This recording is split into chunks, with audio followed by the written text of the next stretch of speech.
அழகி படம் நான் காசி தேட்டரில் பார்த்தேன்.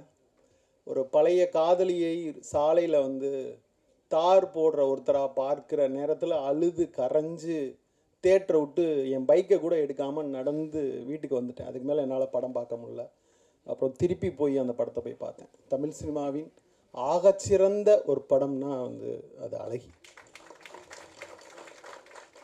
என்ன உண்மையான உணர்வோட அப்பா அப்படி எனக்கு இதுக்கு முன்னாடி அப்படி ஒரு பால்ய காதலியை ஒரு சாலையில் ஒரு காதலன் பார்க்கிற ஒரு காட்சி இடம்பெற்றிருக்கா எனக்கு தெரியல. ஆனால் அது வந்து மனசில் ஒரு ஆணி மாதிரி அடித்தது. அது ஒரு விதை. அது மாதிரி அடுத்து பல படங்கள் வருவதற்கான ஒரு விதை வந்து ஒரு அழகி வந்து அவ்வளோ அழுத்தமாக நந்திதா தாஸோட அது ஊன்றது வந்து மிக மிக மிகச்சிறப்பான ஒரு விஷயம்.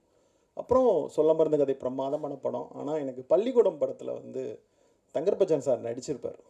உண்மையிலே நான் சொல்கிறேன், தமிழ் சினிமா ஒரு அற்புதமான நடிகனை தொடர்ந்து பார்க்க தவறிவிட்டது தான் நினைக்கிறேன்.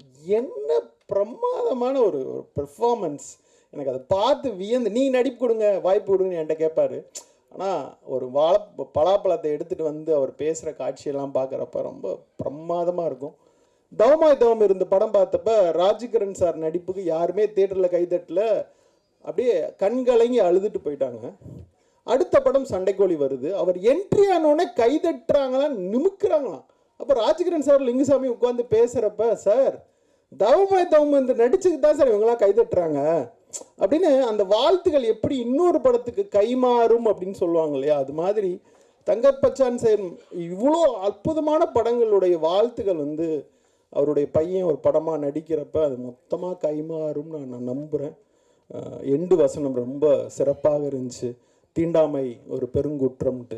ஆனால் தீண்டாமை பெருங்குற்றம் தான் படிச்சுக்கிட்டே இருப்போம். தீண்டாமையை உருவாக்குற ஜாதி பெருங்குற்றம் சொல்லணும், ஜாதியை உருவாக்குற இன்னொன்று, அதை உருவாக்குகிற இன்னொன்று. இது மொத்தத்தையும் என்னைக்கு இந்த மனிதகுலம் மொத்தமாக அழிக்குதோ அதுதான் இந்த ஒரு அழகு அன்பு பூக்குற காலம். அது வரைக்கும் தொடர்ந்து நாம் தீண்டாமை பற்றி, தீண்ட முடியாதவர்கள் தீண்ட தகாதவர்கள் என்ற 2 வகை இருக்கிறது. அவர்களிடமிருந்து நம்மளை காப்பதற்காக தொடர்ந்து கலை மூலமாக இது மாதிரியான ஒரு தொடர் படைப்புகளை நிகழ்த்தி கொண்டே இருக்க வேண்டும். டைரக்டருக்கும் சரி, விஜித் பச்சானுக்கும் சரி, இந்த படம் ஒரு முக்கியமான படமாக அமைய வேண்டும் என்று மனதார வாழ்த்துகிறேன். நன்றி, வணக்கம்.